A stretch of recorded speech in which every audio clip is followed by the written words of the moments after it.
Chapter है human I and colourful world. इसके हम पीवाईक्यू डिस्कस करेंगे। इसी साल का पीवाईक्यू सबसे पहला 2025 का, ठीक है। और मैक्स टू मैक्स बेटा 5 या 6 नंबर का ये आता है। तो मुझे उम्मीद रहेगी कि आप जब पेपर में जाओ तो इसमें 5 और 6 नंबर आप फ्री के मिलेंगे, तो चंदा फ्री का मिलेगा, जरूर लूट के आना। सबसे पहला क्वेश्चन पढ़ो। कहता है हमारी ह्यूमन आई का ऐसा पार्ट बताओ जो कंट्रोल करता है लाइट को उसके अंदर एंटर करने में। आपके पास ऑप्शन दे रखे हैं, कॉर्निया, सीलरी मसल्स, प्यूपिल, आइरिस। हम एक एक करके एलिमिनेट करते हैं। कॉर्निया बिल्कुल ट्रांसपेरेंट है, बिल्कुल बाहर का पार्ट है। ये अमाउंट ऑफ लाइट को कंट्रोल नहीं करता, हालांकि सबसे पहले यही आता है, लेकिन अमाउंट ऑफ लाइट कंट्रोल नहीं करता। सीलरी मसल्स लेंस को एडजस्ट करता है। प्यूपिल और आइरिस में कंफ्यूजन हो सकती है, तो प्यूपिल और आइरिस की हम बात करें बेटा, प्यूपिल स्पेस होता है और आइरिस उस स्पेस को कंट्रोल करता है, यानी कि इसका आंसर होगा आइरिस। ठीक है, चलो आगे चलते हैं नेक्स्ट क्वेश्चन पे। कहता है रीजन दीजिए। आ जाओ जी, रीजन देते हैं। ठीक मेरे भाइयों, क्वेश्चन पढ़ो। कहता है आसमान जो है ना हमें काला नजर आता है पैसेंजर्स को जब वो हाई एल्टीट्यूड पे होते हैं, मतलब स्काई अपीयर्स डार्क। स्काई जो है आसमान वो डार्क नजर आता है जब कोई हाई एल्टीट्यूड पर हो, ऊंचाई पर हो पृथ्वी के। तो इसका रीजन बोल रहे, रीजन बताओ। देखो इसी साल का है। और danger signals lights are red in colour. कितना आसान क्वेश्चन नहीं हो गया। और इसके अलावा ऑप्शन में कहता है व्हाट इज अ रेनबो। बताओ कितना आसान क्वेश्चन दिया। रेनबो क्या है? नहीं वो तो है, वो तो जायज बात है। अगर आप एक्सप्लेन करोगे तो कैसे करोगे? मैं 3 क्वेश्चन दिया आपको, एक एक करके मैं आपसे पूछूंगा, ठीक है। और जब हम रेनबो को देखते हैं आसमान में तो ओनली आफ्टर अ रेनफॉल ही देखते हैं। तो ऐसा क्यों है बताओ? कितना बकवास चीज नहीं पूछ रहा। सबसे पहले आप आंसर करो कि स्काई अंधेरा क्यों नजर आता होगा जब हम बिल्कुल ऊंचाई से देख रहे हैं।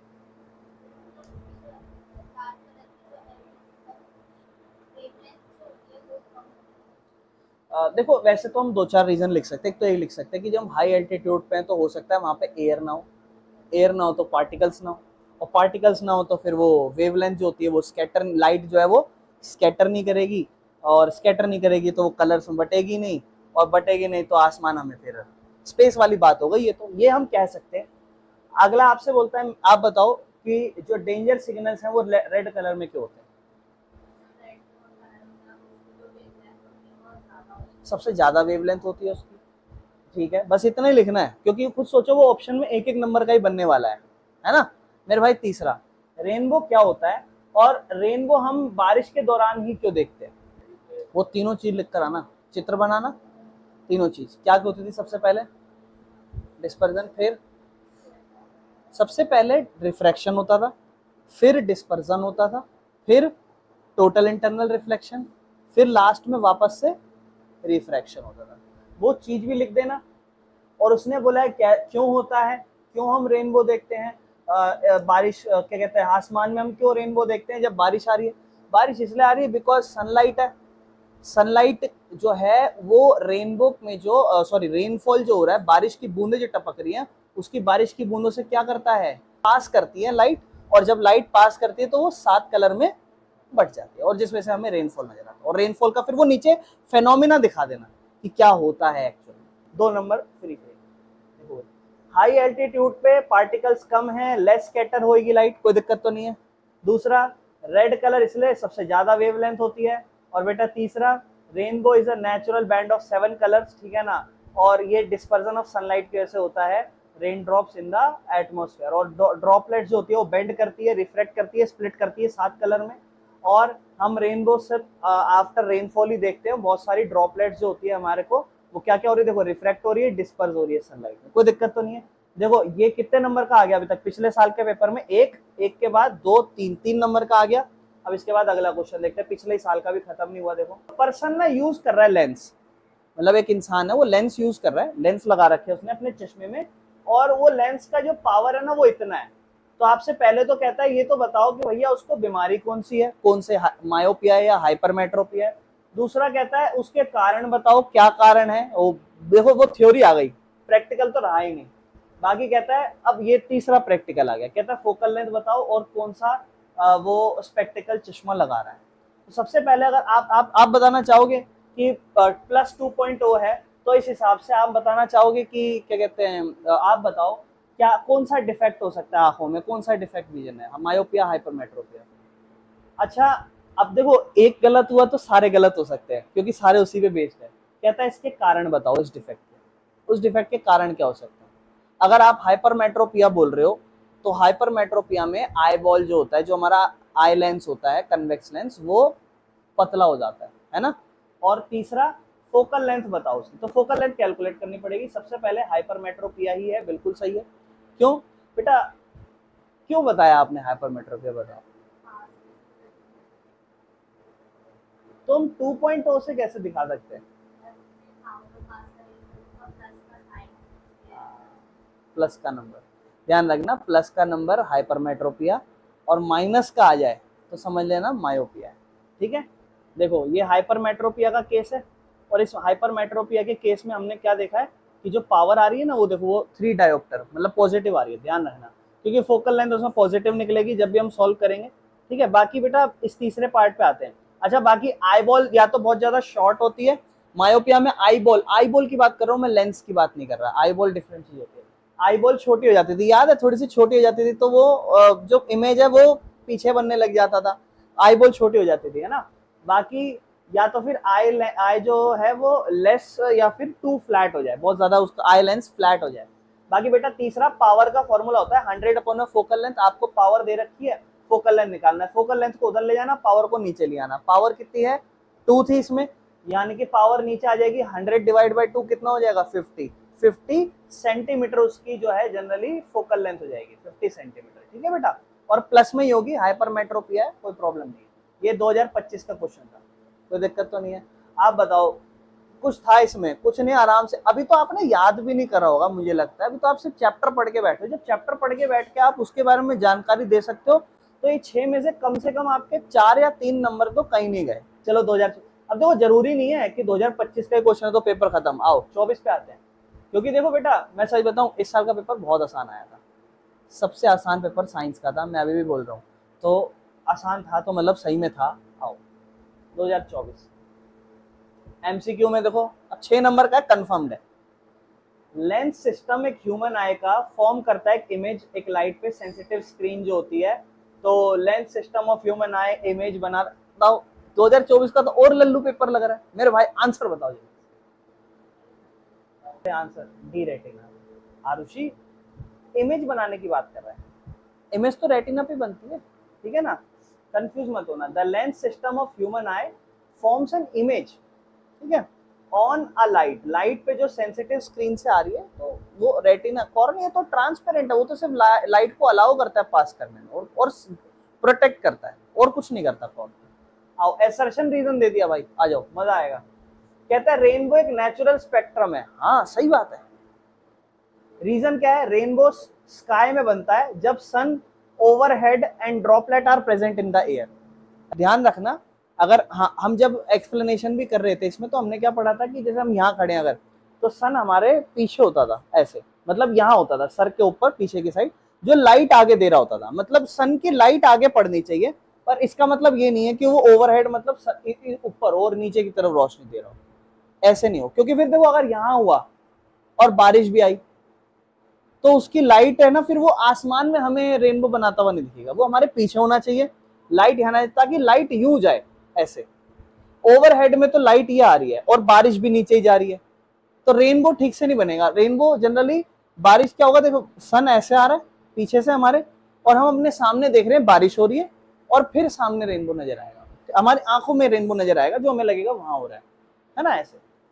तो ये ठीक है, एसर्शन ठीक है, रीजन गलत है, ओवरहेड नहीं होना चाहिए। आओ ये वाला देखो, आओ मजेदार क्वेश्चन है कि नहीं, देखो दिख गया, 3 नंबर में दे रखा है, दो नंबर हो गए, बाकी 3 नंबर में है। कहता है स्टडी करो इस डायग्राम को और क्वेश्चन दो।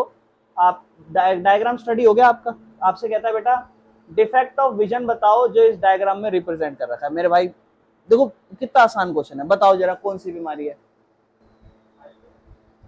हाइपरमेट्रोपिया, आप बताओ हैं, हाइपरमेट्रोपिया। अरे आई बॉल अगर छोटी हो जाएगी तो आई बॉल पहले यहां तक होती थी, अब आई बॉल छोटी हो गई तो आगे चली जाएगी, हाइपरमेट्रोपिया, दूर की दिक्कत है। और कहता है कारण बताओ इसके, इस डिफेक्ट के कारण बताओ। आई बॉल शॉर्ट हो जाना, देखो सेम रिपीटेड क्वेश्चन है पिछले साल और इस साल का, अगर आप ध्यान से देखो, 2024 में भी ये बोला, इसके कारण बताओ, इसमें भी वही दे दिया। कारण क्या होगा, सेम ही तो होगा, आई बॉल शॉर्ट या फिर eye lens is too thin, है ना, आई लेंस फ्लैट हो जाए या थिन हो जाए।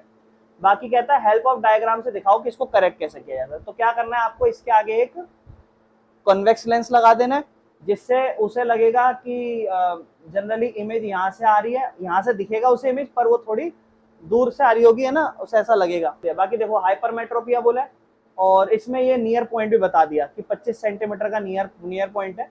तो इमेज जो है रेटिना के पीछे बन रही है, नियर पॉइंट जो है ना पर्सन का, वो 25 सेंटीमीटर से दूर है, ठीक है ना।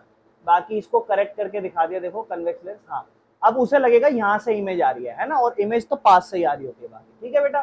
फोकल लेंथ जो होती है आई की, देखो दो अलग अलग कारण भी दिए हैं। कहता है या तो आई बॉल आपकी बहुत ज्यादा छोटी हो जाए, ठीक है ना, या फिर आपकी जो फोकल लेंथ है वो लंबी होने लग जाए। फोकल लेंथ लंबी मतलब उसको, इंसान को लगेगा कि जो मेरा जनरली नजर आ रहा है वो दूर से आ रहा हो, वरना जो आपने 2 रीजन पढ़े वही एक्सप्लेन करना, कोई दिक्कत तो नहीं है। चलो आगे चलते हैं।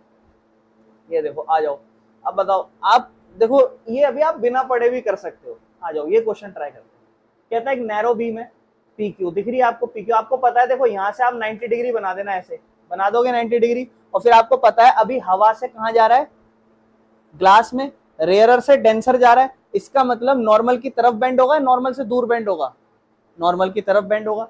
इसका मतलब ये हमारा नॉर्मल है तो इधर बेंड करने लग जाएगा, फिर बाहर जाता था तो ऐसे हो जाता था। और कितने कलर में होता था, 7, लेकिन अभी जरूरी नहीं है 7 में ही हो, ये तो बेसिक क्वेश्चन है। कहता है एक ग्लास प्रिज्म में एबीसी डायग्राम में दे रखा है। कहता है एक रे डायग्राम बनाओ ताकि आप इमरजेंट बीम दिखा सको। तो ये देखो इमरजेंट बीम कौन सी होती है, बाहर वाली, ये बनानी है आपको। और जब ये स्क्रीन पे पड़े और आपको फिनोमेना दिखाना है, इसमें क्या क्या हो रहा है। तो ये फिनोमेना क्या कहलाता है, ये फिनोमेना, इसमें आप डिस्पर्जन कह दोगे, है ना, क्योंकि लाइट याद है और सबकी स्पीड अलग होती थी। सबसे ज्यादा स्पीड किसकी होती थी, रेड की, इसलिए उसकी वो सबसे कम बेंड करता था। और वेवलेंथ तो ज्यादा छोड़ो, और वॉयलेट वाला सबसे ज्यादा बेंड करता था, स्पीड स्लो होती थी। बाकी बेटा आपको बोलता है लॉ ऑफ रिफ्रैक्शन भी समझा दो, ठीक है ना, highest value of refractive index amongst the visible colours of light. बेटा इसमें आपको रिफ्रैक्टिव इंडेक्स, ये वाला जो पार्ट दिख रहा है आप, ये वाला ना बेटा, ये वाला आपका एक तरीके से समझ लो थोड़ा सा लाइट चैप्टर का है, क्योंकि आपने लॉ ऑफ रिफ्रैक्शन कहाँ पढ़ा है, लाइट चैप्टर में पढ़ा है लॉ ऑफ रिफ्रैक्शन, जहां आपने sine i by sine r करा है, तो थोड़ा मिक्स है। फेनोमेना क्या कहलाएगा, डिस्पर्जन ऑफ लाइट, आधा नंबर। ड्राइंग बनाओगे 1 नंबर, ये लो ड्राइंग बनाओगे 1 नंबर मिलेगा। कारण क्या होते हैं, कारण बड़ा सिंपल है, व्हाइट लाइट होती है, जब भी वो एक ग्लास प्रिज्म से रिफ्रैक्ट करती है तो वो 7 कलर में बढ़ती है, और अलग अलग बेंड इसलिए होती है, अलग अलग वेवलेंथ है, अलग अलग स्पीड है, जैसे वो अंदर जाता है उनकी अलग अलग स्पीड हो जाती है, अलग अलग मीडियम में जाने की वजह से। और बाकी बेटा ये आपसे एक और सवाल पूछा था उसने, वो उसने पूछा था जो चीज पूछी थी, एक चीज और पूछी थी उसने कि रिफ्रैक्टिव इंडेक्स बताओ ग्लास में।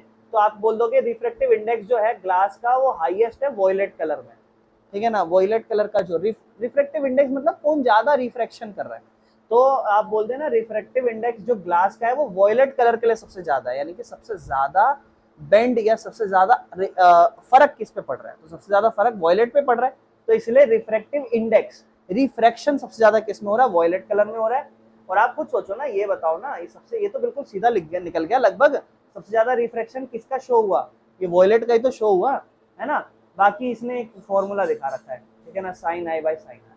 और वॉयलेट कलर सबसे ज्यादा बेंड हो रहा है, क्यों बेंड हो रहा है, अच्छा आंसर खत्म ही नहीं हो रहा।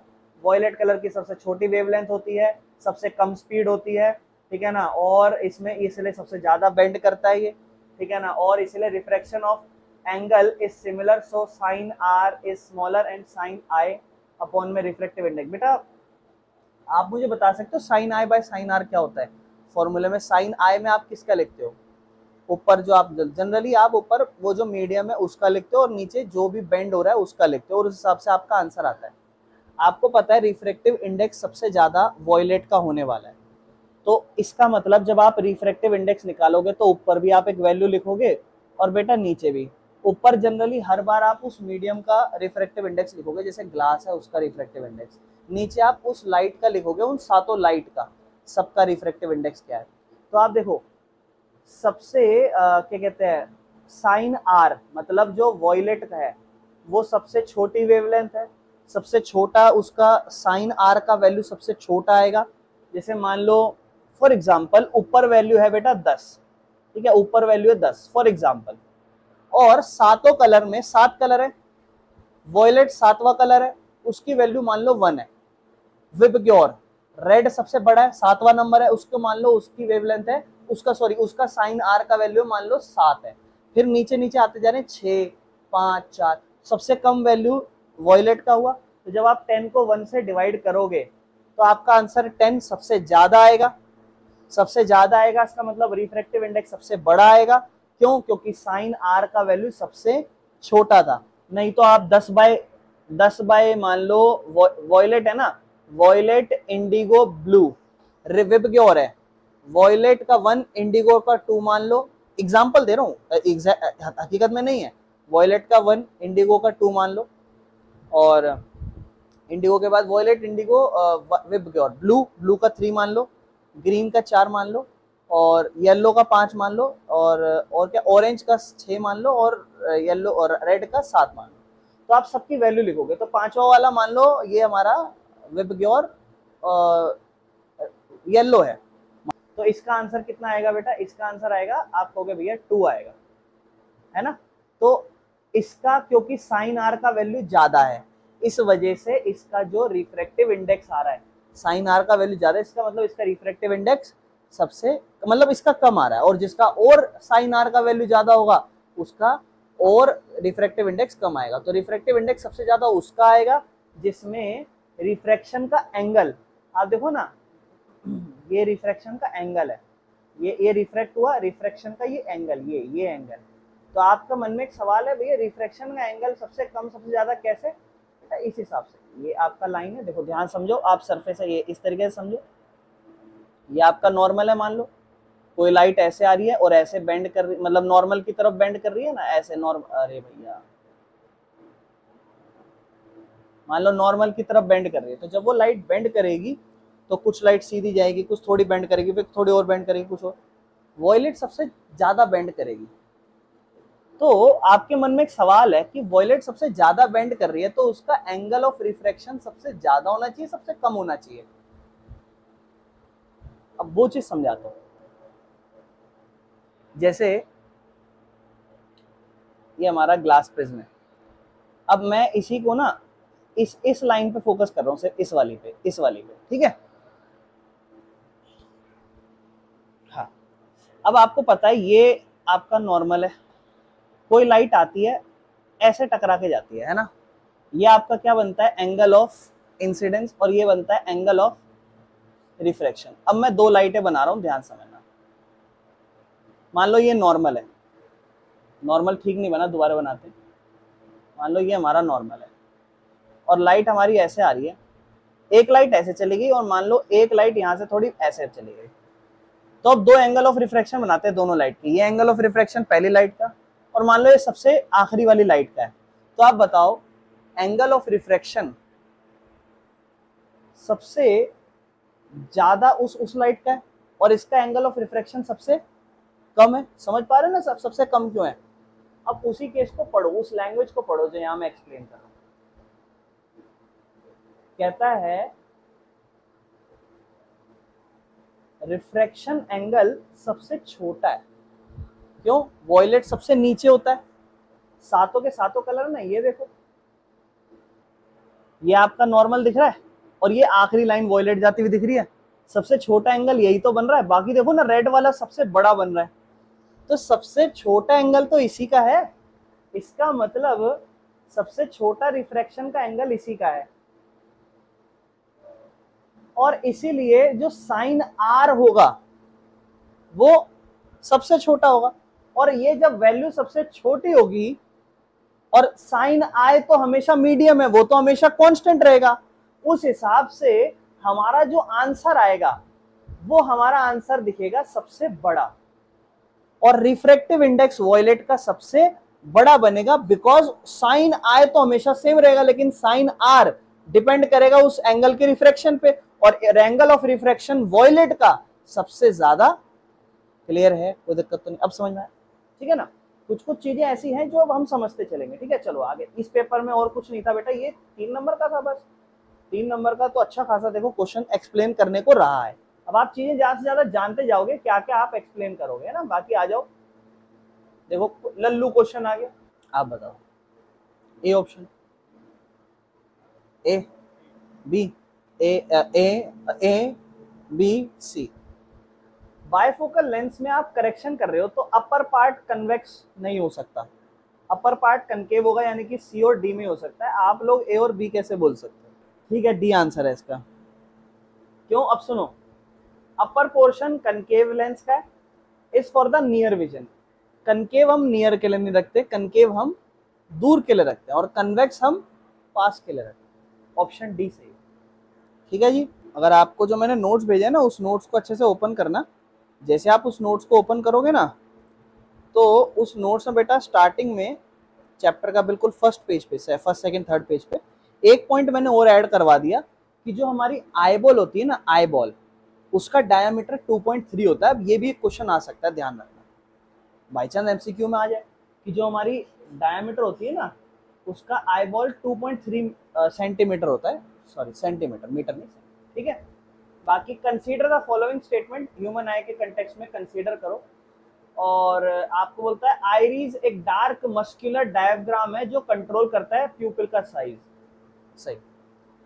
अच्छा, मोस्ट ऑफ द रिफ्रैक्शन जो होते हैं लाइट के, वो एंटर करते हैं आंखों से एट द क्रिस्टलिन लेंस, जो हमारा वो लेंस है उसको। तो कहता है रिफ्रैक्शन जो होते हैं ना लाइट के, वो एंटर करते हैं हमारे आंखों में क्रिस्टलिन लेंस पे। ठीक है, अगला पॉइंट कहता है जब आप फोकस करते हो एक ऑब्जेक्ट पे, तो जो डिफरेंट डिस्टेंस होते हैं, उस वजह से जो डिस्टेंस होता है लेंस और रेटिना के बीच में, वो एडजस्ट करा जाता है सिलरी मसल्स के द्वारा। बात सही है। आपसे बोला है कि इस कंसीडर करो, और ये एमसीक्यू है बेटा। अरे आंसर दिख गया, तो दिखा तो नहीं, दिख गया। चलो, कहता है करेक्ट स्टेटमेंट बताओ, कौन सी करेक्ट स्टेटमेंट है। सबसे पहला बेटा, पहला तो ठीक है, मैंने आपको भी बता दिया कि जो डायमीटर होता है दैट इज 2.3 सेंटीमीटर। ठीक है, 2.3 सेंटीमीटर आई बॉल का जो डायमीटर होता है। इसके बाद ए तो ठीक है बेटा, अब ए के हिसाब से तो सी ऑप्शन तो नहीं होने वाला आंसर, ए और बी और डी हो सकता है। सोचो क्या आंसर होगा। इसने कहा ए और बी सही है, तीसरा और चौथा गलत क्यों वो समझते हैं। कहता है मोस्ट ऑफ द रिफ्रैक्शन, देखो मेरे को लग ही रहा था इसमें डाउट है, मोस्ट ऑफ द रिफ्रैक्शन नहीं, ये इसको आप कह सकते हो अप्रोक्सीमेटली जितने भी रिफ्रैक्शन है वो होते ही हैं, और वो एक्चुअल में स्टार्ट होते हैं, ऑकर जब करते हैं ना, वो सबसे पहले किस पे ऑकर करते हैं? कॉर्निया पे ऑकर करते हैं, ये भी हम कह सकते हैं। बाकी उसने बोला है कहाँ पर ऑकर कर रहे हैं, तो लेंस पे कर रहे हैं, और मोस्ट ऑफ द रिफ्रैक्शन हो रहे हैं। मोस्ट ऑफ द नहीं, एक तो ऑलमोस्ट ऑल रिफ्रैक्शन होते हैं, और दूसरी चीज कि हमारी आंखों पे जो एंटर कर रहा है वो कॉर्निया से भी होता हुआ कर रहा है, ट्रांसपेरेंट। और बेटा डी क्यों नहीं होगा, ये एक थोड़ी बड़ी लैंग्वेज थी, इसको पढ़ लेते हैं।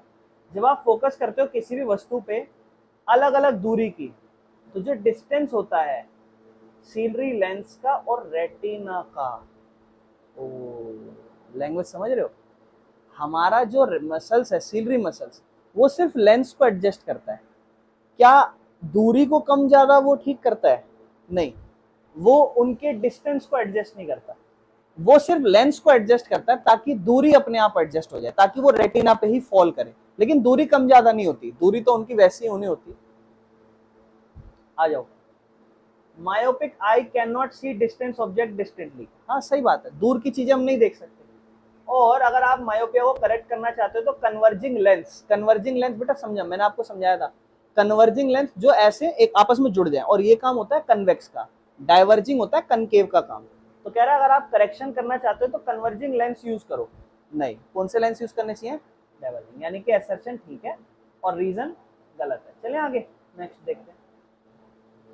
अब ये 3 नंबर का आ रखा है, इसमें एक और एक दो, पिछले साल 2024 में ये 5 नंबर का आया, इस साल ये 6 नंबर का आया। बता, बाकी कहता है पावर ऑफ एकोमोडेशन बताओ ह्यूमन आई की। राइट द नेम ऑफ, आंखों का ऐसा पार्ट बताओ जो मेजर रोल प्ले करता है आंखों को एडजस्ट करने में। वाह, मजा आ जाएगा। और आपको कहता है एक्सप्लेन करो क्या होता है अगर हमारी आंखें पास के ऑब्जेक्ट पे फोकस करें और दूर के ऑब्जेक्ट पे फोकस करें। कुछ नहीं करना बेटा, आपको सबसे पहले तो पावर ऑफ एकोमोडेशन बताओ। मेरे भाई बता सकते हैं power of accommodation? Generally power of accommodation ऐसे कह सकते हैं ना, converging power of a lens, इस तरीके से। या फिर हम पावर ऑफ अकोमोडेशन को कहेंगे, अकोमोडेशन मतलब किसी भी चीज को एडजस्ट करना। तो पावर ऑफ अकोमोडेशन मतलब हमारी आई लेंस जो है ना वो एडजस्ट कर रही है। किसको एडजस्ट कर रही है?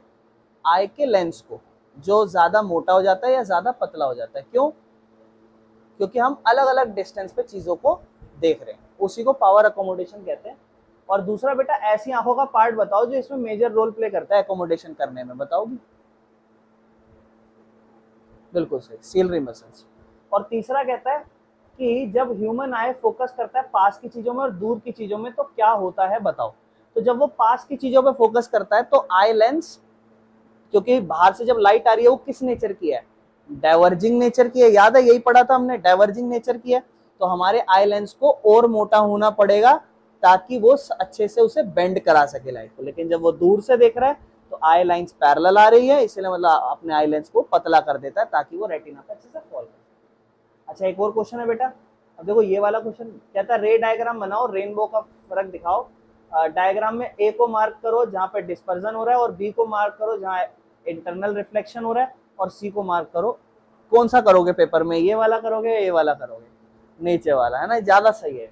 वैसे तो ठीक है बेटा, कोई दिक्कत नहीं है। बाकी देखो इतना सही डेफिनेशन, एबिलिटी होती है आंखों की वो अपनी फोकल लेंथ को एडजस्ट करना। हमने एक वर्ड यूज नहीं करा था, फोकल लेंथ, इसको अच्छे से एक्सप्लेन कर देना कि एकोमोडेशन में हम फोकल लेंथ को एडजस्ट कर रहे हैं ताकि हम दूर और पास की चीजों को अच्छे से देख सके। बाकी सीलरी मसल्स, और बेटा सीलरी मसल जो होती है वो अपनी लेंथ को बढ़ाती है घटाती है, ये चीजें हमने बोल दी है।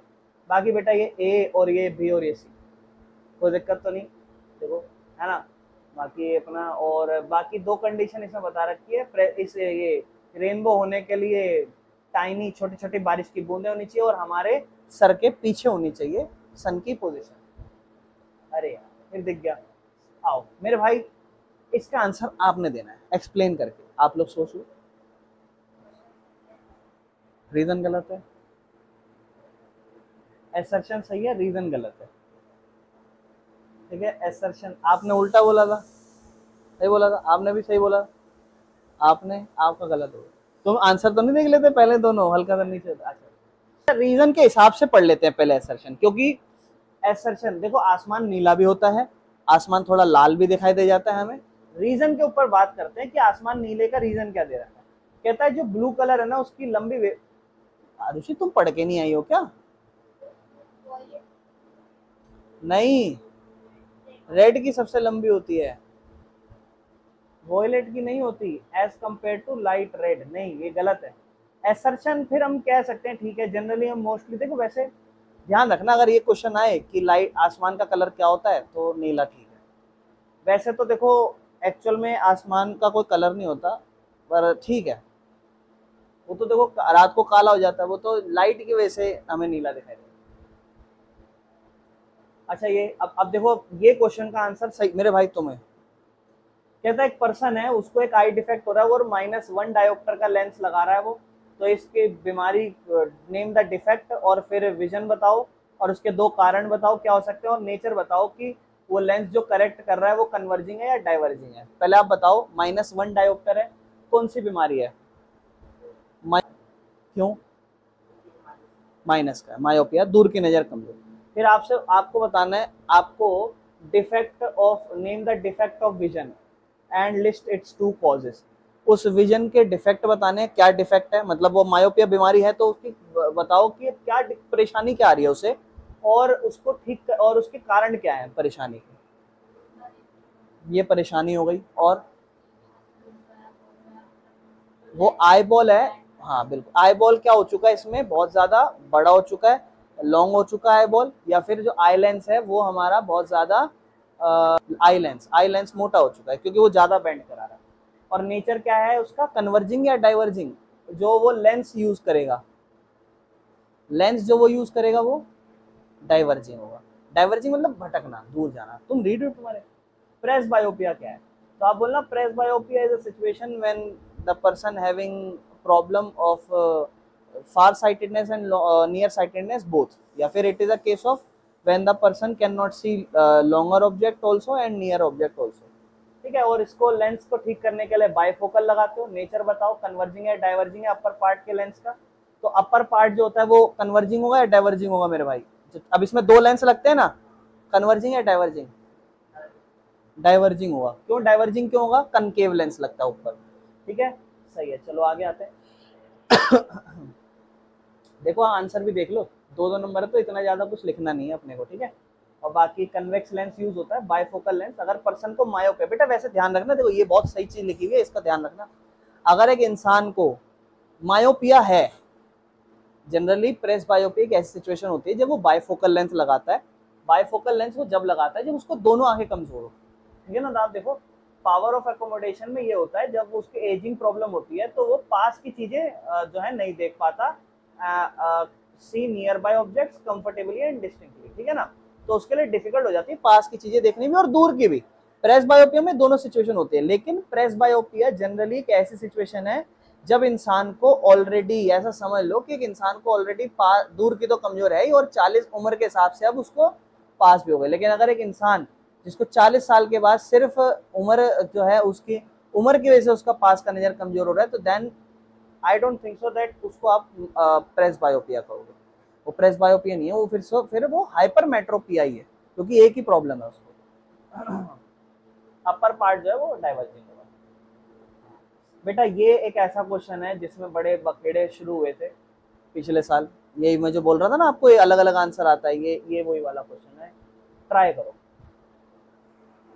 बताओ मेरे भाई। बी आप बताओ, बी आप बताओ। आपने कहा पहले भैया रिफ्रैक्शन होता है, फिर डिस्पर्जन होता है, फिर टोटल इंटरनल रिफ्लेक्शन होता है। रिफ्रैक्शन के बाद डिस्पर्जन होता है, हाँ, फिर रिफ्लेक्शन नहीं कहेंगे हम उसे, ये गलत है। डिस्पर्जन के बाद स्कैटरिंग होना और फिर रिफ्लेक्शन तो वर्ड ही नहीं होना चाहिए। उसके बाद डिस्पर्जन होता है, फिर रिफ्रैक्शन होता है और फिर इंटरनल रिफ्लेक्शन होता है, ये भी सही नहीं है। हालांकि बुक में कुछ अलग आंसर दे रखे थे। हाँ ये देखो ना, यही प्रॉब्लम है कि if the order of the phenomena is consider crucial then option B refraction. हाँ हमने अलग से ना मैंने लिखवा रखा है आंसर। एनसीईआरटी या प्रीवियस ईयर में जहां भी आंसर है ना, या अपना सपोर्ट मटेरियल चेक करोगे वहां ऑप्शन डी है इसका आंसर, लेकिन आंसर आप इसका बी लिखना। समझ रहे हो क्यों? क्योंकि सबसे पहले डिस्पर्जन के बाद रिफ्रैक्शन नहीं होता ना, ऑब्वियस सी बात है। पहले रिफ्रैक्शन होगा तभी तो डिस्पर्जन, पहले कलर बढ़ जाएंगे फिर रिफ्रैक्शन होगा, नहीं ना। तो पहले क्या होगा, रिफ्रैक्शन, फिर डिस्पर्जन, फिर टोटल इंटरनल रिफ्लेक्शन। तो ऑप्शन बी ठीक होना चाहिए। आओ, अरे यार फिर दिख गया ये बात, दिखा तो नहीं। अच्छा देखो, चलो फिर ट्राई कर लो, दोनों सही है। असर्शन सही है आपने कहा और रीजन गलत है। रेड लाइट का जो सिग्नल है वो यूज करा जाता है गाड़ी को रोकने के लिए, असर्शन ठीक है। रेड कलर लाइट जो होती है वो स्कैटर्ड होती है सबसे ज्यादा to visible from a large distance, obvious सी बात है। The red colour light is scattered, ये भाषा गलत है। समझ रहे हो क्यों? क्योंकि सबसे ज्यादा स्कैटर होने के लिए बोल रहा है, और रेड लाइट तो सबसे कम स्कैटर होती है, ठीक है ना, ताकि आप दूर से भी देख सको। तो ये बोला है कि रेड लाइट जो होती है वो सबसे ज्यादा स्कैटर होती है ताकि आप दूर से देख पाओ, तो इसका रीजन गलत है, असर्शन ठीक है, क्योंकि रेड लाइट सबसे कम स्कैटर होती है। आओ नेक्स्ट पे चलें बेटा। When do we say that particular person is suffering from hypermetropia? कारण बताओ उसके डिफेक्ट के और लेंस बताओ जिससे हम ठीक कर सकते। मिलते जुलते क्वेश्चन नहीं आ रहे देखो बार बार। हाइपरमेट्रोपिया अगर इंसान को, तो उसको कारण बताओ उस डिफेक्ट के, इस डिफेक्ट के कारण क्या है, जल्दी से बोलो। अब इसमें कोई पहली बार पढ़ के गया हो ना तो वो बोलेगा कि वो खाता पीता नहीं था इसीलिए उसकी आंखें कमजोर हो। Name the type of lens is used to correct this defect. कौन सा लेंस इसे ठीक करता है मेरे भाई? हाँ सही, कनकेव। आप बताओ दादा। Convex, convex, convex, convex lens से ठीक है। बाकी बेटा ये याद है हमने अकोमोडेशन में पढ़ा था, ये चीज और बोल देना कि हो सकता है उसकी जो पावर है कन्वर्ज करने की, जो उसके लेंस है, लेंस होता है ना, लेंस में जो वो कन्वर्ज करता है वो नहीं कर पाता ढंग से कन्वर्ज, इसलिए दूर दूर लेंस बनने लग जाता है। तो ये भी आप लिख सकते हो कि या तो कन्वर्जिंग पावर कम हो गई या उसकी फोकल लेंथ ज्यादा है, दो चीजें हो जाती है ना। बाकी तो कोई दिक्कत नहीं है, एक और पढ़ लेते हैं फिर ये हमारा पेपर खत्म हो जाएगा। फेनोमिना बताओ लाइट का, जिसमें एक लाइट जो है वो विजिबल हो जाती है जब वो एंटर करती है एक स्मोक में fill with the room a small hole. Also the light dependence of a color when we receive the size of the particle medium through the beam of light passes. मतलब वो smoky कमरा है तो उसमें कौन सी light सबसे ज्यादा पास हो जाएगी? रेड लाइट सबसे ज्यादा पास कर जाएगी, क्योंकि स्मोक है, डस्ट है एक तरीके से, सबसे ज्यादा कौन पास करेगी? रेडी पास करेगी। तो आपसे बोलता है ये जनरली एक तरीके से आप इसे स्कैटरिंग ऑफ लाइट कह सकते हो और इसे टिंडल इफेक्ट भी कह सकते हो। स्मोक है वो डस्ट, वो चौक पाउडर याद है जो लाइट पास करेगी तो स्कैटर होना हो जाता है। तो आपको बोलता है फेनोमिना बताओ जिसमें जो लाइट है वो विजिबल होती है जब वो स्मोक एंटर करती है थ्रू द स्मॉल होल। अच्छा स्मॉल होल बोला हुआ था यार उसने, ठीक है। तो जनरली वो छोटा सा छेद नहीं होता जिससे वो लाइट बाहर निकल रही होती है, तो उसे टिंडल इफेक्ट कह दो या स्कैटरिंग ऑफ लाइट कह दो, ठीक है ना। बाकी आपको बोलता है कि जब एक लाइट पार्टिकल्स के स्मोक से जब वो पास करेगी तो वो विजिबल होगी, ठीक है ना। और कुछ छोटे ही पार्टिकल्स हैं जैसे कि ब्लू लाइट है, शॉर्ट वेवलेंथ है उसका, वो ज्यादा स्कैटर कर जाएगी और जो है आपको सबसे लंबी वेवलेंथ आपको रेड वाली नजर आएगी, और तो कोई दिक्कत नहीं। आ जाओ इस क्वेश्चन पे आता है। जब एक beam of white light pass करती है रीजन में तो उसके कुछ पार्टिकल्स होते हैं और लाइट मेनली कहता है the colour of light mainly scatter in the region. किस किस रीजन में ज्यादातर स्कैटर करेगी बताओ। तो आपको पता है किस किस कलर में सबसे ज्यादा स्कैटरिंग होती है, मेरे भाई बताओगे? ब्लू, ठीक है कोई दिक्कत तो नहीं, चले आगे। ब्लू में क्योंकि हमें पता है विबग्योर जिसकी सबसे छोटी वेवलेंथ सबसे ज्यादा स्कैटर करेगा, ठीक है बेटा। ब्लू सोच के यूं मत सोचना भैया हमने तो वोयलेट पढ़ा था, नहीं नहीं नहीं नहीं, वोयलेट इंडिगो ब्लू फिर आ जाता ना। एक इंसान है उसको 2 पावर के लेंस चाहिए, -4.0 और +2.0 डायोप्टर। कह रहा है दूर के लिए कौन सा ठीक है? -4.0, क्योंकि हमें पता है दूर मतलब मायोपिया, मायोपिया मतलब नेगेटिव पावर, -4.0, ठीक है। अब आपको कहता है ये दोनों उसकी पावर है, कहता है फोकल लेंथ बताओ। तो बेटा कुछ भी नहीं करना, जो उसने पूछा है ये आपका डायोप्टर है दूर के लिए, इसी की फोकल लेंथ पूछा है देखो, and what it's focal length, क्योंकि यहाँ पावर कितनी है 2, तो फोकल लेंथ फिर 2 पढ़ सकती है, अलग अलग है ना इंसान को परेशानी। तो बस कुछ नहीं करना बेटा, पावर को यहाँ ले जाना है, फोकस को यहाँ ले जाना है, दोनों का आप देखो रिवर्स कर दिया। उसके बाद 1.4 जब आप डिवाइड करोगे तो 0.25 आ जाएगा, ऊपर 100 रखोगे, 100 को जब 4 से डिवाइड करोगे तो आपका आंसर 25 आ जाता है, यानी कि 25 सेंटीमीटर कह दो या 0.25 मीटर कह दो, बात एक ही है। और फोकल लेंथ आपकी नेगेटिव आ रही है, ठीक है बेटा कुछ भी नहीं है। देखो आगे जाकर उसने -25 सेंटीमीटर में कन्वर्ट ही कर दिया और बोलता है नेगेटिव साइन है, इसका मतलब जो वो लेंस लगाएगा वो डाइवर्जिंग लेंस होगा। तो ऑब्वियस सी बात है नेगेटिव, हम पढ़ चुके हैं बातें। ये बताओ रिपीटेड क्वेश्चन है कि नहीं है? Define the term of power of accommodation, पढ़ चुके हैं हम कल ही। पावर ऑफ अकोमोडेशन क्या है और क्या होगा जब what happens to the image distance in the eye when we increase the distance of an object from the eye, name and explain the role of part of human eye which is responsible in this case. मेरे भाई आप तीनों सोचो पहले क्या क्या है, अच्छे से क्वेश्चन पढ़ो फिर आंसर कराता हूँ। तो देखो हम पावर ऑफ अकोमोडेशन की परिभाषा फिर से पढ़ चुके हैं। एकोमोडेशन मतलब एक काबिलियत जिसमें आई जो है वो एडजस्ट करती है अपनी फोकल लेंथ को, किसकी मदद से करती है? सिलरी मसल्स की मदद से। आगे पढ़ते हैं, कहता है जब हम अगर दूरी बढ़ा देंगे, अगर हम दूरी बढ़ा देंगे आंखों से तो एक्सप्लेन करें और रोल बताएं और कौन सा आंखों का पार्ट है जो उसके लिए जिम्मेदार है। तो आपको कहता है कि अगर आप इमेज डिस्टेंस जो है अगर आप डिस्टेंस बढ़ा दोगे तो ऑब्वियस सी बात है जो लेंस है वो एक शार्प इमेज बनाएगा और एसेंशियली कांस्टेंट ही रहेगा। आंखें जो है वो अपने फोकल लेंथ को एडजस्ट करेगी और इसी को ही अकोमोडेशन कहा जाता है। क्योंकि अभी आपको कोई बीमारी तो नहीं है ना, बीमारी ना मायोपिया ना हाइपरमेट्रोपिया, तो ऑब्वियस सी बात है आपका जो सीलिंग मसल्स है वो लेंस को एडजस्ट कर देगा। अगर आप कोई डिस्टेंस बढ़ा दोगे किस चीज को, मैं यहाँ से देख रहा हूँ और दूर चला जाऊंगा तो दूर दिखाई देगा, तो मैं फिर अपनी सिलरी मसल से अपनी आंखों के लेंस को एडजस्ट कर लूंगा। बाकी इसने यही बोला बेटा सिलरी मसल्स जो है लेंस को एडजस्ट करती है और कोई दिक्कत नहीं। आप इतना ज्यादा बड़ा ना लिखे, 3 नंबर में आप देख चुके हो कल की मार्किंग स्कीम में मैंने कितना दिखाया है आपको। मैटर करता है आपकी लैंग्वेज अच्छी हो बेटा।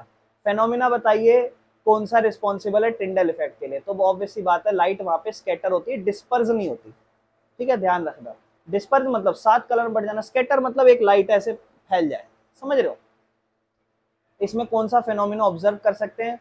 तो भैया सिंपल सा फेनोमिना है जब सनलाइट पास करती है एक डेंस फॉरेस्ट से, मान लो, हाँ देखो ये एक अच्छा सवाल है, जब भी एक सनलाइट जो है वो एक डेंस फॉरेस्ट या फिर मान लो एक बीम सनलाइट जो है वो एंटर करती है एक स्मोक से भरे हुए कमरे में, छेद के थ्रू हमें ऐसा नजर आता है चारों तरफ धुआं धुआं मतलब डस्ट सा नजर आ रहा होता है हमें कमरे में, तो वो एक एग्जांपल है। ये लैंग्वेज याद कर लेना क्योंकि ये क्वेश्चन बार बार रिपीट हो रहा है। आ जाओ, what would have been the colour of the sky if the earth had no atmosphere? क्या कलर होता है? हाँ ऑब्वियस सी बात है कोई कलर नहीं होता तो फिर हमें स्पेस की तरह वो काला ही नजर आता, हम डार्क नजर आता, हम काला नहीं बोल देंगे, हम डार्क बोलेंगे, ठीक है। बोलता है अगर कोई है तो वो कोई मॉलिक्यूल है जो स्कैटर नहीं करेंगे तो जो ब्लू कलर है वो हमारी आंखों तक नहीं पहुंचेगा, तो वो एक तरीके से ब्लैक होगा एक तरीके। अब देखो ये फिर नेट का ढूंढा हुआ आंसर है, ब्लैक मत कहना, डार्क कह देना कि आसमान हमें डार्क नजर आएगा, ठीक है। चलो आगे चलते हैं, अब मजा आएगा, आ जाओ। कल ही रिफ्रैक्टिव इंडेक्स के बारे में थोड़ा बहुत मैंने आपको समझा दिया था, थोड़ा बहुत, है ना। तो कलर जो होता है लाइट का, जिसका रिफ्रैक्टिव इंडेक्स ग्लास का मिनिमम होता है, तो कौन सी लाइट है जिसका रिफ्रैक्टिव इंडेक्स जो होगा सबसे कम होगा? रिफ्रैक्टिव इंडेक्स सबसे कम बनता है। रिफ्रैक्टिव इंडेक्स में बेटा साइन आई अपॉन में साइन आर रखते हो, साइन आई ऊपर हमेशा ग्लास का जनरली आप एंगल रखोगे, और साइन आर में आप एंगल रखोगे हर एंगल का। तो सबसे बड़ा एंगल मेरे ख्याल से आपका कौन सा बनता है? रेड वाला ही एंगल बनता है। सबसे छोटा आपका वॉयलेट बनता है, सबसे पास होता है, वो कल हमने पढ़ा था। तो आपसे बोला कि कौन सा इसमें जो है कलर लाइट का जो रिफ्रैक्टिव इंडेक्स सबसे मिनिमम होगा। फॉर एग्जाम्पल मान लो रेड है, रेड का मान लो जो एंगल बन रहा है फॉर एग्जांपल मान लो 10 बन रहा है, और वॉयलेट है मान लो, वॉयलेट का बन रहा है मान लो 1 बन रहा है, और जो साइन आई का वैल्यू है, जो आपका साइन आई है ना, साइन आई है जो, वो मान लो ऑलरेडी 10 है, ठीक है, वो आपका 10 है। तो आप क्या करोगे, 10 को 10 से डिवाइड करोगे, तो 10 को 10 से डिवाइड करोगे 1 वैल्यू आ जाएगी, और एक में 10 को 1 से डिवाइड करोगे आंसर 10 आएगा। तो रिफ्रैक्टिव इंडेक्स किस कलर का सबसे ज्यादा होगा, कम होगा? रेड का। आ जाओ आगे चलते हैं। इसके बाद बोलता है इस डायग्राम को स्टडी करिए और ये कुछ आंसर हैं इनको दीजिए जी। हाँ मेरे भाइयों, अब आपने मेरे भाई ट्राई, ये रिपीटेड क्वेश्चन है, ये भी कल वाला ही। मेरे भाई जल्दी से बता दो क्या है, कौन सी बीमारी है? देखो पीछे इमेज बन रही है ना, इसका मतलब समझ जाओ ये जो बॉल है इसको समझ लो, कंफ्यूजन क्लियर करो। जैसे मान लो ये लेंस है, ये ज्यादा बेंड नहीं कर पा रहा, ठीक है, ये ज्यादा बेंड नहीं कर ये ज्यादा बेंड नहीं कर पा रहा, तो इमेज पीछे बन रही है। पीछे इमेज बन जाए मतलब हाइपरमेट्रोपिया, पहले बन जाए मतलब मायोपिया, ठीक है ना। आगे बेंड कर जाए इसका मतलब वो ज्यादा बेंड हो गया, ज्यादा बेंड हो गया इसका मतलब वो कम बेंड होना चाहिए था, लेंस को पतला होना चाहिए था, तो इसलिए हम कनकेव लेंस लगाते हैं उसके साथ। तो ये कहता है कारण बताइए इस डिफेक्ट के, तो आई बॉल क्या हो जाती है इस केस में, शॉर्ट हो जाती है, या फिर आई लेंस इज, हाँ फ्लैट हो जाएगा, उसको थोड़ा और कन्वेक्स होना चाहिए और बेंड होना चाहिए। अच्छा इस लेंस को कैसे करेक्ट कर सकते हो, कन्वेक्स लेंस का यूज करके, ठीक है। और दूसरा कहता है या तो डिस्पर्जन ऑफ व्हाइट लाइट बता दो, वो डायग्राम आंखों वाला याद रखना, वही छेप के आ जाना, ठीक है। बाकी इसके कारण नहीं तो वो वाला यहाँ यहाँ और फिर यहाँ जो ग्लास प्रिज्म वाला होता है ना, इसके कारण बताओ बेटा ये क्यों हो रहा है, कह रहा है इसका डायग्राम बनाओ, बीम लाइट दिखाओ कैसे ग्लास, आसान है ये भी। वैसे ऊपर वाला ज्यादा बेहतर रहेगा इस वाले में। अब देखो आपको धीरे धीरे वो आसान लगता जा रहा होगा। देखो कहता है अगर हम आंसर पढ़ेंगे तो कि एक व्हाइट लाइट स्प्लिट हो जाती है 7 कलर में, और अलग अलग व्हाइट लाइट बेंड होती है तो अलग अलग एंगल दिखाई देते हैं, बस और कुछ नहीं बेटा। आप 2023 के पेपरों में आ जाते हैं। एक नैरो बीम है एक्स वाई, अभी देखो रिपीटेड क्वेश्चन, अगर आप ध्यान से देखो ये भी रिपीटेड क्वेश्चन है मेरे भाई। आप इसमें कहता है इस फिनोमिना को बताइए और इसके कारण बताइए। देखो ये एक्स वाई है बेटा, कहता है और इमरजेंट पाथ बताइए, ऑब्जर्व करो पीक्यू में इमरजेंट पाथ कौन सा होगा, और इस फिनोमिना बताइए और इसका कारण बताइए, ठीक है ना। ये फिनोमिना का कारण और इसका नाम बताइए। बताओ मेरे भाई ये कौन सा फिनोमिना यहाँ पर हो रहा है। और आगे जाके देखो मैं थोड़ा सा हेल्प कर देता हूँ, ये इमरजेंट होता है बेटा, ये वाला लाइन ऐसे बाहर आता है, ऐसे 7 कलरों में बढ़ती है ना, अलग अलग कलर में बढ़ती है, फिर यहाँ आती है ऐसे बेंड, ये इमरजेंट रे होती है। तो आपसे बोला उसने फेनोमेना कौन सा ऑब्जर्व हुआ है और उसका कारण बताइए। डिस्पर्जन है, ठीक है ना, डिस्पर्जन ऑफ लाइट है। और इसका कारण क्या होता है मेरे भाई, कि यहाँ हमें स्कैटरिंग होते हुए भी दिख रहा है या बेंड होते हुए भी दिख रहा है, इसका कारण क्या है ये आपको ध्यान समझना है। इसका आंसर बड़ा सिंपल है, डिस्पर्जन ऑफ व्हाइट लाइट है। आपको हम इस पे आधा नंबर देंगे, 1 नंबर दे दिया, चलो ठीक है। दूसरा उसने बोला हुआ है कि यहाँ पर आप ऐसा क्यों देख रहे हो, इमरजेंट रे का कारण क्यों देख रहे हो, ऐसे आ रही है। तो आप देखो दो चीज बोल सकते हो, एक तो बोल सकते हो कि अलग अलग मीडियम में लाइट अलग अलग तरीके से ट्रेवल करती है, और जब 7 कलर में भी बढ़ती है तो किसी का वेवलेंथ ज्यादा होता है, किसी का वेवलेंथ कम होता है, तो कुछ लाइट ज्यादा बेंड कर जाती है, कुछ लाइट कम। कौन कौन ज्यादा कौन कौन कम वो लिख कर आ जाओ। और आपको देखो इसमें तो ज्यादा नहीं, देखो मार्किंग स्कीम है इसलिए देखो कहता है different colour have different wavelength, बस 1 नंबर तो डायग्राम में है, समझ जाओ कैसी चीज है। अब अगला अगला आरुषि आपकी बारी मेरे भाई, आपको सिर्फ 1 ही नंबर मिलेगा, दूसरा कारण आपका थोड़ा ठीक नहीं था, आपकी बारी। ऑब्जर्व करा हमने कि एक आंखों की जो पावर है as well as of far of objects diminish with the age. तो रीजन बताओ उस ऊपर वाली स्टेटमेंट का, फिर इसके बाद आप डिफेक्ट बताओ कौन सा अराइज होता है आंखों में इस कंडीशन में, और ये तो खैर क्या ही बनाएंगे, अभी आप ये दोनों को बताओ। ठीक है,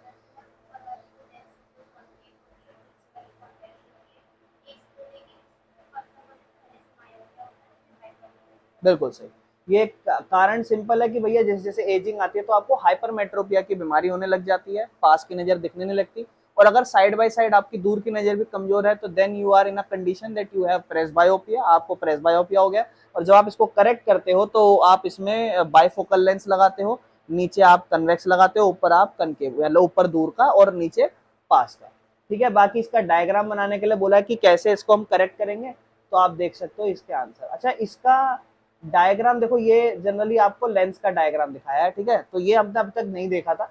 अगर बाय चांस कुछ आ जाए तो बेटा दोनों बना देना, ऊपर कनकेव बना के दिखा देना, नीचे कन्वेक्स बना के दिखा देना, और आप देखो दोनों लेंस कैसे करेक्ट कर रहे हैं इसको। ठीक है, इसमें इमेज पीछे की तरफ बनती हुई दिखा रही है इस तरीके। ठीक है, वैसे बेटा इसमें दोनों ही प्रॉब्लम हो सकती है, क्योंकि जायज बात है कभी कभी ऐसा भी होगा कि इमेज पहले ही बन रही हो, कभी कभी इमेज बाद में बन रही है, दोनों चीज होगी। चलो नरफ शाह आपकी बारी।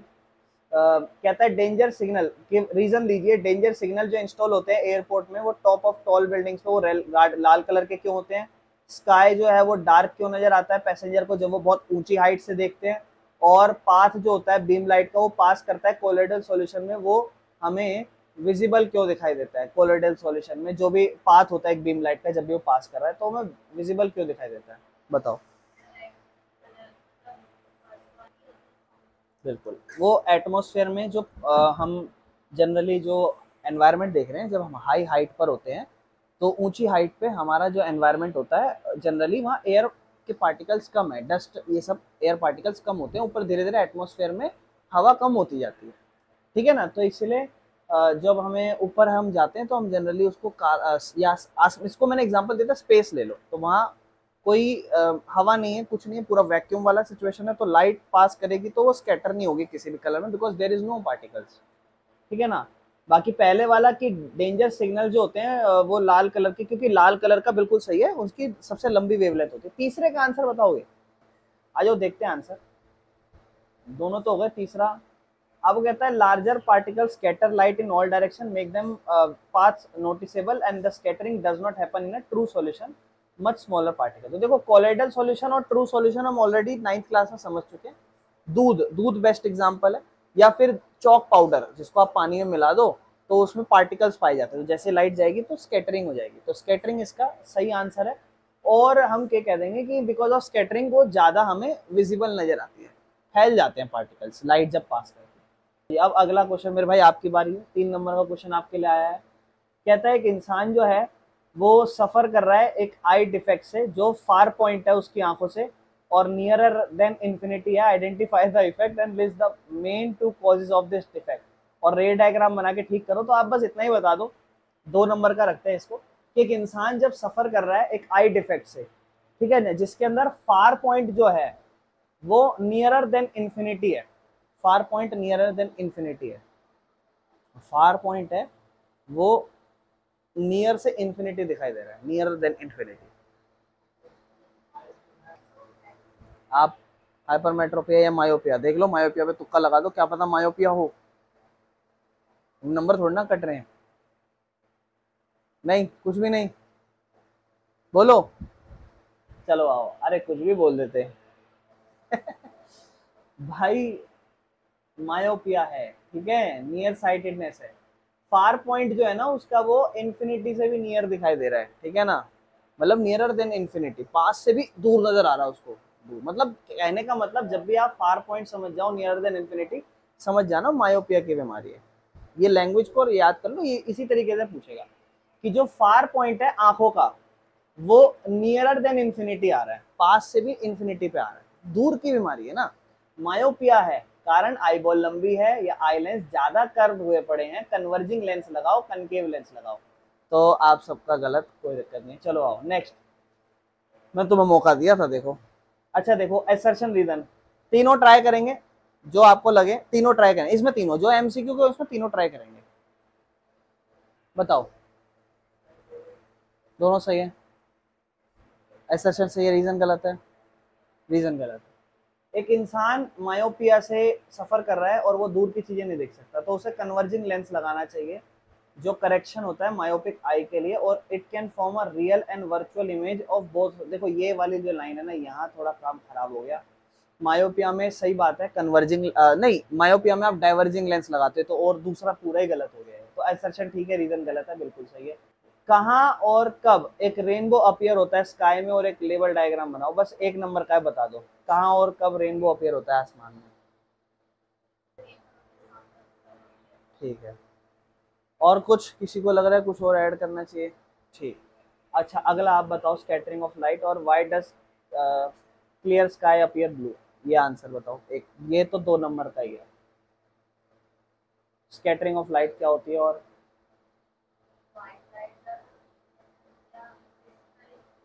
हाँ हाँ बिल्कुल बिल्कुल।